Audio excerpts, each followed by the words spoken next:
नमस्कार सबैजनालाई। आज हामीहरू यामाहा एरोक्समा सेरामिक कोटिङ र सेरामिक कोटिङ इन जेनरलको बारेमा कुरा गर्नेछौँ। अब सुरुमा त कुरा गरौँ सेरामिक कोट भनेको के हो भनेर। सेरामिक कोटिङ भनेको गाडीहरूमा लगाउने एउटा केमिकल लेयर हो जसले गाडीहरूको पेन्टलाई प्रोटेक्ट गर्ने काम गर्छ। तर यसको मतलब यस्तै स्क्रैच हुनबाट पुरै जोगाउँछ भन्ने चाहिँ होइन है। धुवाँ, धुलो, पानीमा भएको केमिकल र घामबाट आउने युभी रेजहरूले पेन्ट बिगार्ने र यसको साइड उडाउने काम गर्छ। गाडी पुरानो हुँदै गएपछि आफै पनि पेन्ट खुलिँदै जान्छ। सेरामिक कोटको मेन काम भनेकै यस्तो हुनबाट बचाएर गाडीको पेन्टको साइन मेन्टेन गरिराख्नु हो।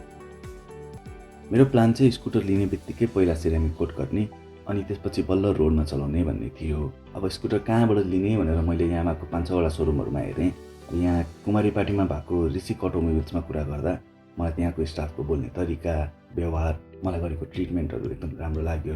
त्यो सँगसँगै उहाँहरूले मलाई के भन्नुभयो भन्दाखेरि आज भर्खर इन्डियाबाट नयाँ स्टक आउँदैछ, तपाईँलाई चाहिँ गोदाममा भएको पिस दिनुभन्दा इन्डियाबाट आज जुन आउँछ त्यही नै ल्याएर दिन्छौँ भनेर कुरा गर्नुभयो। त्यति भने चाहिँ स्कुटर म त्यहीँबाट लिन्छु भनेर मैले डिसाइड गरेँ।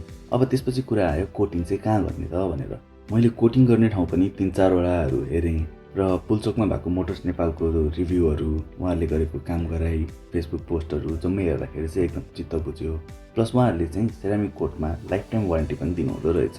र त्यति भइसकेपछि स्कुटर चाहिँ सेरामिक कोट गर्न म मोटर्सनेपाल नै लान्छु भनेर डिसाइड भयो र किन्ने बित्तिकै मैले सिधै त्यहीँ लगेँ पनि। अब हामीहरू कुरा गरौँ मोटर्सनेपालमा कुनै पनि गाडीको सेरामिक कोट कसरी गरिन्छ र यसमा के प्रोसेसहरू हुन्छ भनेर।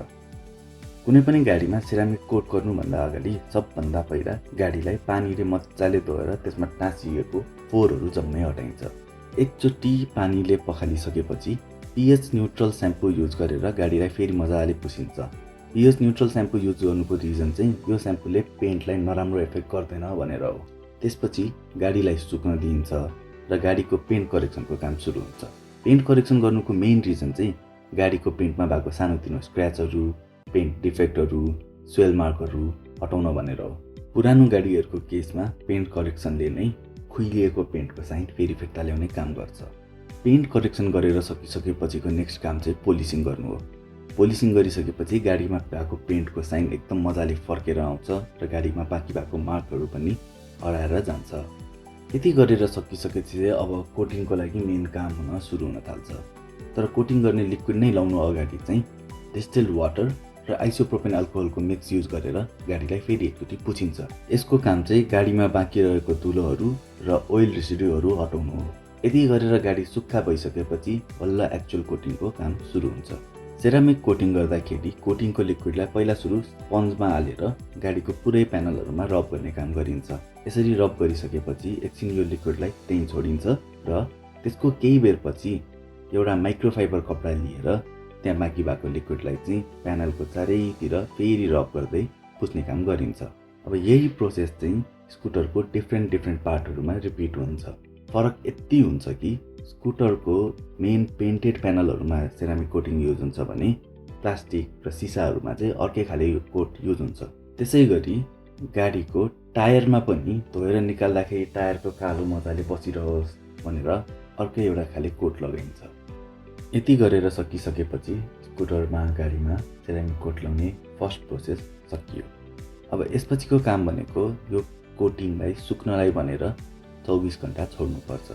त्यही भएर पनि हामीले बुझ्नुपर्छ कि सेरामिक कोट गर्न जाँदाखेरि गाडी चाहिँ 24 घन्टा कोटिङ गर्ने ठाउँमा नै बस्छ भनेर। तर अब 24 घन्टा सकिसकेपछि पनि जे गर्नु नि हुन्छ भन्ने चाहिँ होइन। त्यसको अर्को 72 घन्टासम्म गाडीमा धेरै हिलो धुलोहरू पार्न हुन्न।